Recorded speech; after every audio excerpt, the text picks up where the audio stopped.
Hello everyone, Tony here bringing you my discard Dragoncraft deck profile video. So this is for BP02 Random Bahamut. This deck made its full debut in here. We did have some discard cards in set 1, but the deck came out in like full-fledged this set. So the version of discard dragon that I play tends to be a little more mid-range tempo-y. It plays a little less aggressive than the ramp variant does, but I really enjoy playing this version of the deck because I tend to be a little more of a meticulous player, so micromanaging resources as well as board state is kind of what I enjoy doing. So this deck really scratches that itch for me. So I'm gonna get into the list and explain cards as I go. So first and foremost, the only one drop in my deck, I do play 3 Bell Ringers. I opted to only play these over just the 1/1 dragon that evolves in on plays. I think it's Ivory Dragon, I'm pretty sure. I feel like Ivory Dragon plays better in the ramp version of this because you're going to hit that 7 play point threshold a lot faster to get into Overflow. And this deck really, like, the extra cards in your hand help later on to offset the cost of discarding, because there are times where discarding makes you discard cards you might not want to discard, maybe other amulets or even spell cards, like, depending on what's available. So Bellringer kind of helps deal with that because she herself is a good discard target later on in the game, but also replenishing your hand when she dies is really good too. Sometimes what I do too is when my hand can use an extra card or two is I'll just ram her into a unit to draw a card. This has also helped me finish games with cards like Imperial Dragoon. So she fits really good into this deck, and I absolutely recommend playing a playset of her. For my 2-drop lineup, I'm playing 3 Dragon New Scholars, 3 Dragon Tamers, and 3 Shapeshifting Mage. Now, this is all preference. You do not have to play these numbers. This just kind of works with me. Initial builds, I was just playing these for 2 drops, and I foregoed the Shapeshifting Mage. However, Shapeshifting Mage's evolved form is just too good to pass up. It has a sale, it has Bane. Even on Overflow, you get 5/5, so he's a fat unit for 2 costs, which is insane. Getting to the Dragon Tamer, this card is like my favorite card in this deck that doesn't win me the game, if that makes sense. Like, just as utility, on play, draw a card, discard a card, whereas she has to attack to get that effect. You just play him and you get it. Honestly speaking, I really just want to play this as a 1-up. So if I decide to, I'll definitely look at other cards that kind of help this deck push up a little more. But for right now, I feel like the spread is great. But yeah, the Evo for this card is really good. On Evo, discard a card, add a Wormkin back. Overall, being that these are all 2 cost, low cost, it kind of lets me play around my play points a little better, while also managing my opponent's board state. For 3 drops, I just played 3 Dragon Warriors. So initially I was playing the neutral card. I cannot remember the name. They're 6/5 on play, -3 health, discard a card. So I wasn't playing that as a 3. I was actually playing that as a pair. But for what this card could do for 4 play points is kind of crazy because on Evo, his evolution does 3 damage and then he himself becomes a 4/4. So you can get rid of stuff like Lucifer with just this card, or you can get rid of like bulkier units, or if you're playing like against a Control Abyss where they have like that 7/6 ward, like this will get over it for 4 play points. So his value is just really insane. And I kind of felt naked without playing it, so he's back in the deck. The only 4-drop I play are 3 Fortes. Forte will essentially win you the game when your opponent does not manage their resources correctly, right? So this, along with Genesis Dragon, punishes your opponent for not like managing their resources accordingly, because at 6 play points, this card does 7 damage if your opponent doesn't have a ward, right? And a lot of times, like, your opponent isn't really going to be properly prepared for this if you've been grinding your game out. So there have been games that I won where I've literally whittled my opponent down to like maybe like 6, 7, whatever, and then like they weren't prepared, or maybe they had to like overcommit to get rid of my previous board and just drop this for 6 next turn with the evolved, and it's 7 damage, like, gone. So she's definitely a threat She's gonna remain a threat. This card is so good. And this is like I think it's still the best card in Dragoncraft in my opinion. The only 5-drop I play, 3 Shenlongs. I'm pretty sure at some point this card will be addressed. I know in the Japanese meta, I think the Evolved is at 1, or he's at 1. I don't remember. I know one form of him is at 1, but draw 2, discard 1. He's a 4/5 ward on Evo. You heal 5, and then you know, he gets bulkier 5/6. Like, it's really good. You know, and a lot of times, you know, this will start like the dissension of my opponent having to waste a lot of resources, because like you play him, you see more of your cards, and then he's warded. So your opponent has to, like, you know, either run into him to get rid of their own units, or, you know, like the trade-off from Shenlong, it feels a little unfair. And then the last 2 units I play, 1 Imperial Dragoon and 1 Genesis Dragon. So the thing with Genesis Dragon, if I've hit a couple of my ramp cards, this card becomes kind of crazy, because if your opponent does not have at least 4 play points when you hit 9, and they have no wards in place, they're losing half of their health. Like, you know, half of their starting health, I should say, anyway. So if you've been grinding out the game and your opponent, you know, down on resources, and they might have 10 health left, and this will win you the game when you drop them on 9, right? So this will essentially force your opponent to either compensate to try to get rid of him because he has 12 health, or, you know, your opponent will essentially burn a turn trying to kill him if they already haven't, and if they can't do it, then they guarantee lose next turn. Imperial Dragoon, I really don't use outside of like just trying to end the game. So he essentially comes out whenever the game like goes like the long route. And you know, it's very easy to play him, discard like 4 or 5, sometimes 6 cards, deal 6 damage across the board, and your opponent can lose from that. And his Evo lets you draw 3, so he's a really strong card, but he's definitely not like a huge win con in this deck. He does offer win con potential, but it's not often that he's there to like win you the game. It's more so like to ensure that you're gonna win almost. Getting into the amulets, 3 dragon flutes, dragon song flutes.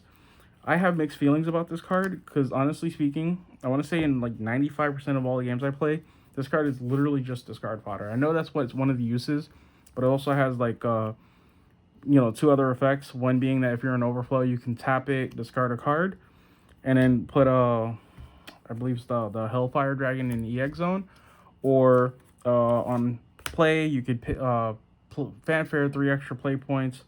You know, you summon this and draw a card. So I mean, most of the time this card gets discarded, because when you discard it, you get a Hellflame Dragon in the EX zone. But there are times where I do play it, so that way I have a constant source of like discarding, especially later in the game.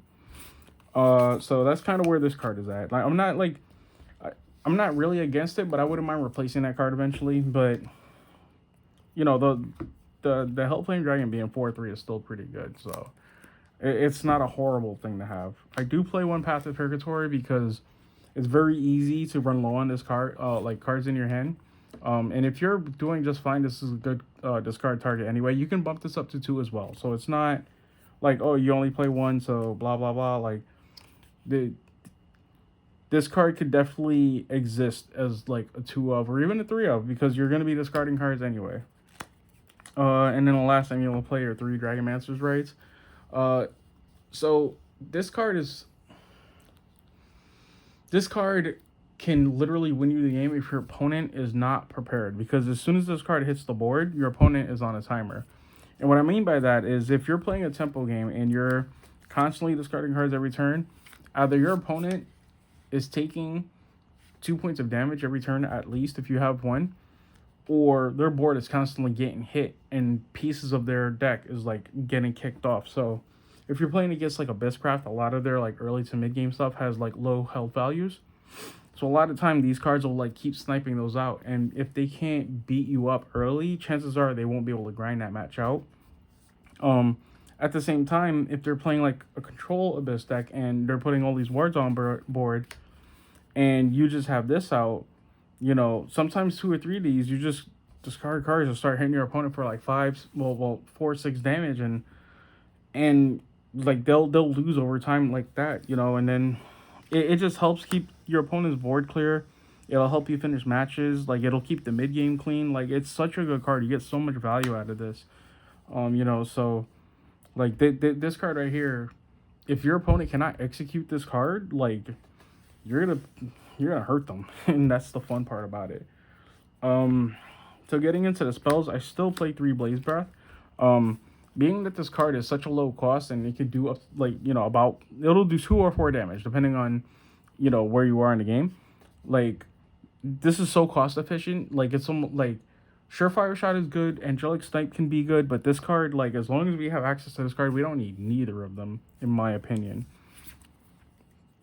I do play 3 Trail of Lights. This card offsets a lot of the costs that you have in your deck as well. Granted, it's only 3 copies, so you'll have to discard other cards throughout the course of the game.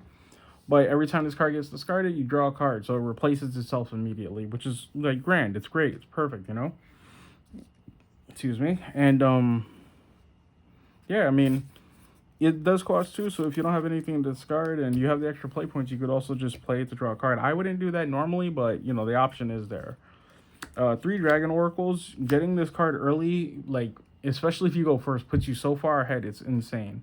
Because if you go first and you play this, you go from 2 to 4 on your next turn while your opponent only has 2 play points. And that just opens up a crazy, like, distance between your opponent. It peters off a little bit, especially if you don't draw this early, but at that point it just becomes discard fodder anyway. So it being a 2 cost remains cost efficient with the deck. As you saw in my main deck, I do play 1 Genesis, 1 Imperial Dragoon, and then the 3 Shenlongs. Those are the most expensive cards in the deck, so to speak. So with everything being such low cost, you're able to play other things in between, like your bigger plays, so it's nice. I do play 1 Serpent's Wrath. Now, you can switch this card for an execution if you want. I like this card because it does 5 direct damage for 4.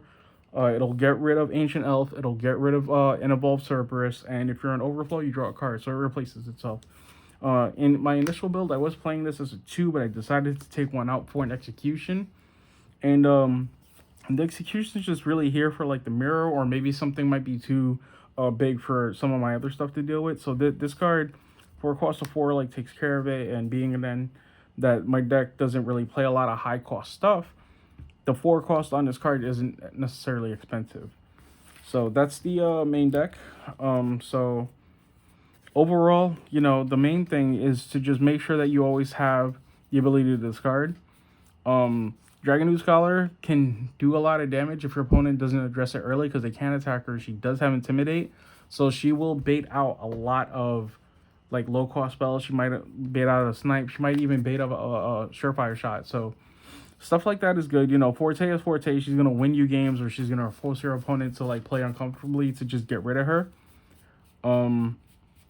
Yeah, so the main deck isn't, like, something crazy, but it's super consistent, and this deck is super fun.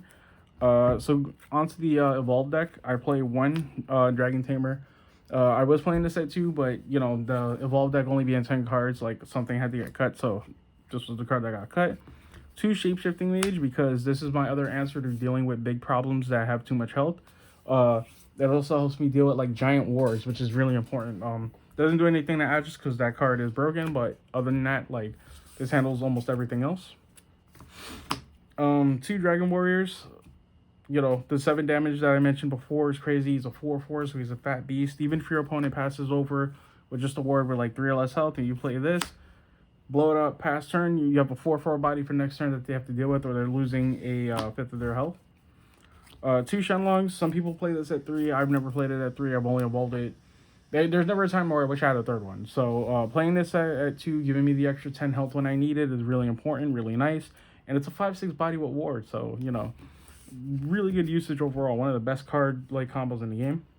I play 1 Imperial Dragoon Evolved. Being able to draw 3 after discarding your hand is really good, and a lot of times discarding is enough. But if you wind up still playing the game, essentially starting your turn next turn with, like, a semi-fresh hand with a 7/7 body, and your opponent most likely will have nothing on board, you're in good hands, and your opponent is probably gonna have to commit to killing it. If not, they're taking 7 more damage.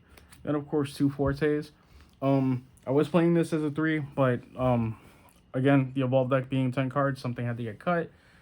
and I feel like the 2 fortes should be enough to win me the game anyway. So that's the video. I want to thank you guys for watching.